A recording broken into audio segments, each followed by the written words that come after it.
Сәлем достар, тауық етінен осындай өте керемет кәуап дайындаймыз. Менің YouTube арнама тіркеліп, лайк басып, пікір қалдырып өтіңіздер. Алдағы уақытта түрлі рецептермен бөлісетін боламын. Ең алдымен тауық етін осылай терісінен ажыратып аламыз.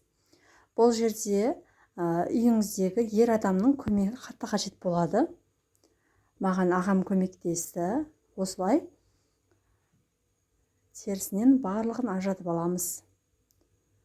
Менің бұл жерде жасап жатқан кәуабым 5-6 килограмм тауық етінен. Егерде сіздер көп болсаңыздар, санын көбейтіп, өлшемін көбейтіп жасай берулеріңізге болады. Мінекей осылай бөлшектерге бөліп, 4 бұрышты етіп кесіп аламыз.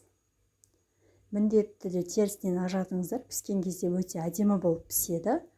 Қажетті дәмдеуіштері осындай: аджика-банкідегі чеснок, кинза, зіре, паприка және де қызыл бұрыш, қара бұрыш қажет болады. Дәміне қарай тұз қажет болады. Мінекей барлығын кесіп осылай бір ыдысымызға салып алдық. Енді дәмдеуіштерімізді қосып шығамыз. Барлық дәмдеуіштерді төменге жазып өтемін. Сол жерден қарап жасай аласыздар.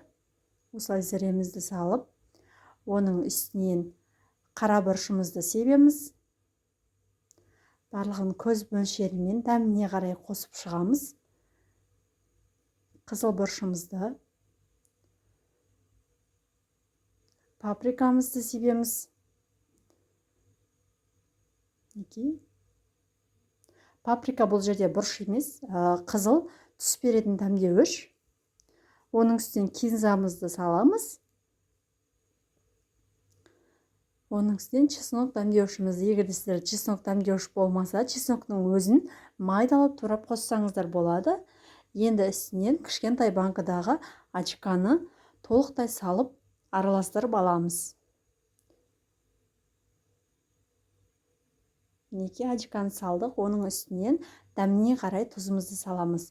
Тұздың қатты көп болуы маңызды емес, себебі тұзымыз қатты көп болып кетсе, кәуабымыз тұзды болып кетеді. Және де китайский тұзымызды саламыз.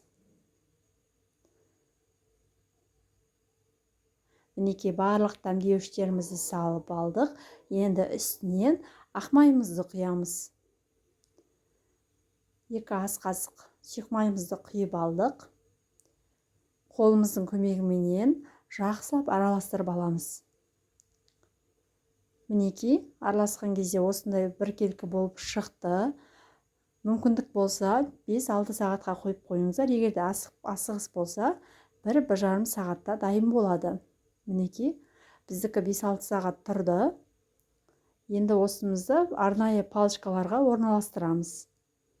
Біз даладағы арнайы шашлыкке арналған көмірменен қыздырып алдық. Содан кейін барып пісірдік. Егерде сіздер ондай жағдай болмайтын болса, үйіңіздегі тоқ пешкеге немесе газдың төменгі жағына 200-260 градусқа қойып пісіріп алсаңыздар болады.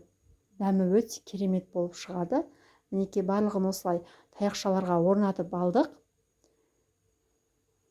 Сыртта отымызды қыздырып аламыз. Қызып тұрған отымызға барлығын рет-ретімен қойып, айналдырып отырып пісіріп шығамыз. Мінекей 1-2 жерлері күйіңкіреді. Мінекей осылай барлығын айналдыра отырып пісіреміз.